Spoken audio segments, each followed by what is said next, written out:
দেখুন, নির্বাচন যাবে আসবে, আমরা বারে বারে বলছিলাম যে নির্বাচনের ফলাফলের পর যাতে এলাকায় শান্তি বজায় থাকে, কিন্তু আমরা দেখলাম যে আমাদের সুতাহাটা ব্লকের এই গোয়াবেড়িয়া অঞ্চলের সিধরপুর আমাদের এই পার্টি অফিস, দীর্ঘদিন ধরে এই পার্টি অফিস, এত কিছু গেছে, কোনোদিন এই পার্টি অফিসের ওপর আক্রমণ হয়নি।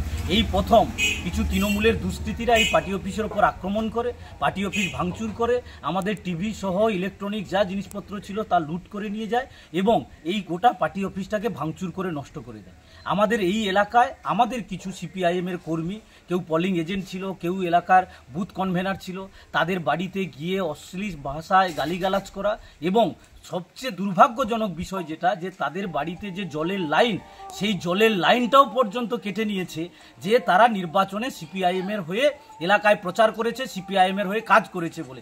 আমরা অবিলম্বে এসডিওকে জানিয়েছি, বিডিওকে জানিয়েছি এবং ওসিকে জানিয়েছি, দ্রুত যদি ব্যবস্থা গ্রহণ করে ভালো, নাহলে এলাকার মানুষকে সংগঠিত করে নিয়ে আমরা আগামী দিনে নির্দিষ্টভাবে কি করে দাবি আদায় করা যায় এবং ওই মানুষগুলোর জলের ব্যবস্থা করা যায় তা আমরা করব। এখানে করবেনি তাহলে আমি হাইকোর্টে যাব, তাহলে তোমার অবস্থাটা কি হবে? তুমি কি এটা চাও না সবাই মিলেমিশে থাকবে? ভোট হয়েছে, যে যাকে দিতে হবে। আমি তো কটা বললো 170টা না কটা পেয়েছি, আর তোমরা তো সব পেয়েছি, সব তো তোমরা, আর তোমরা তো এখানে বিজেপিকে জিতেছো তুমি। হ্যাঁ, এইটা ওদের মুখোমুখি না হলে না পিছোতে পিছোতে হয়ে যাবে।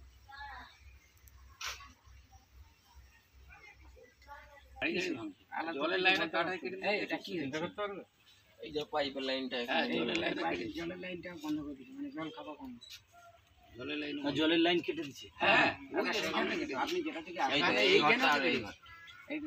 এই দুটো এটা করিয়ে নিয়েছে এই অঞ্চলে, সভাপতি অঞ্চলে